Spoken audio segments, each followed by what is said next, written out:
جب شوہر نے بیوی سے کہا میں تمہیں وقت نہیں دے سکتا اور اسی رات اللہ نے اس سے صبر کا امتحان لے لیا، وہ بیوی جو ہر روز مسکرا کر دروازہ کھولتی تھی ایک دن اسی دروازے پر خاموشی کھڑی تھی۔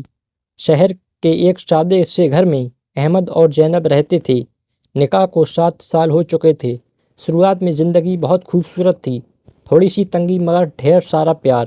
مگر وقت کے ساتھ احمد کام میں ڈوبتا چلا گیا، صبح نکلتا رات کو تھکا ہارا لوٹتا، اور زینب ہر روز اسی امید میں رہتی کہ آج شاید وہ 2 لفظ پیار کے کہہ دے گا۔ ایک دن زینب نے ہلکی آواز میں کہا، آج تم جلدی آ گئے ہو، تھوڑا بیٹھو گے؟ احمد نے موبائل سے نظر ہٹائے بنا کہا، زینب میں بہت تھکا ہوں، روز کی باتوں کا ٹائم نہیں ہے۔ یہ بات زینب کے دل میں تیر بن کر اتر گئی۔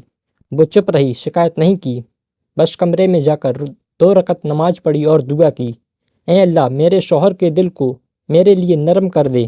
دن گزرتے گئے، گھر صاف رہتا، کھانا وقت پر ملتا، کپڑے سلیقے سے رکھے رہتے، مگر احمد کو یہ سب عادت لگنے لگا۔ اس نے کبھی سوچا ہی نہیں کہ یہ سب عبادت بن سکتا ہے۔ پھر وہ دن آیا، احمد کی نوکری چلی گئی۔ ایک جھٹکے میں گھر میں سناٹا چھا گیا۔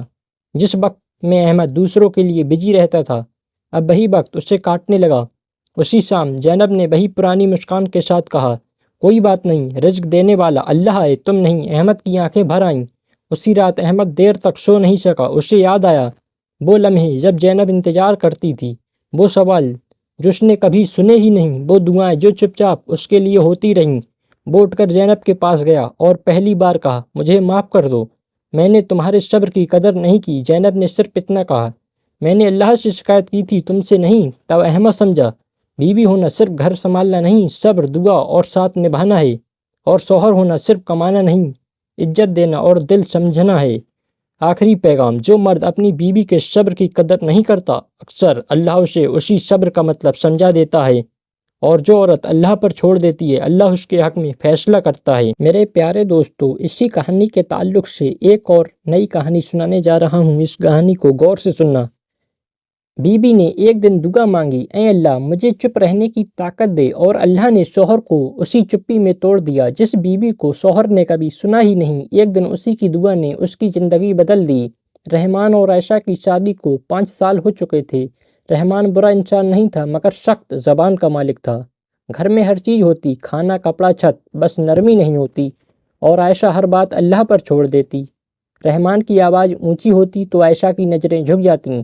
وہ بحث نہیں کرتی، جواب نہیں دیتی۔ لوگ کہتے، اتنا چپ کیوں رہتی ہو؟ وہ بس اتنا کہتی، جسے اللہ سن رہا ہو اسے لوگوں کو کیا سنانا۔ عائشہ کی عبادت، ہر فجر کے بعد وہ ایک ہی دعا مانگتی، اے اللہ میرے شوہر کے دل کو میرے لیے نرم کر دے، یا مجھے اتنا صبر دے کہ میرا صبر اس سے بدل دے۔ امتحان کا دن، ایک دن رحمان بیمار پڑا، بستر سے اٹھنا مشکل ہو گیا۔ جس وقت میں وہ عائشہ کو چھوٹی چھوٹی باتوں پر ڈانٹتا تھا، اب وہی عائشہ اس کے سرہانے بیٹھی تھی، رات بھر پانی دیتی، دوا دیتی، اور ہر بار کہتی، فکر مت کرو، اللہ ہمارے ساتھ ہے۔ وہی رات رحمان نے دیکھا عائشہ نماز میں رو رہی ہے، وہ دعا کر رہی ہے، اے اللہ اسے شفا دے، چاہے میری تھکان میری ہی رہے۔ رحمان کی آنکھیں بھر آئیں۔ احساس کا لمحہ، اس نے کانپتی آواز میں کہا، میں نے تمہیں کبھی عزت سے نہیں بلایا، پھر بھی تم میرے لیے دعا کرتی ہو۔ عائشہ مسکرائی، شوہر کی شکتی بیوی کی عبادت بن سکتی ہے بدلاؤ۔ اس دن کے بعد رحمان کی زبان بدلی، آواز نرم ہوئی۔ اب جب غصہ آتا تو وہ یاد کرتا، وہ دعا، وہ آنسو، وہ صبر۔ کبھی کبھی اللہ عورت کو بدلنے نہیں بھیجتا، بلکہ مرد کو جگانے بھیجتا ہے، اور جو بیوی صبر کو دعا بنا لے، اس کی خاموشی بھی قبول ہو جاتی ہے۔ میرے پیارے دوستو، اگر آپ کو یہ ہماری ویڈیو پسند آئی تو ہمارے چینل کو سبسکرائب کر لیں۔ ہمارے چینل پر آپ کو اس طرح کی ویڈیو دیکھنے کو ملیں گی۔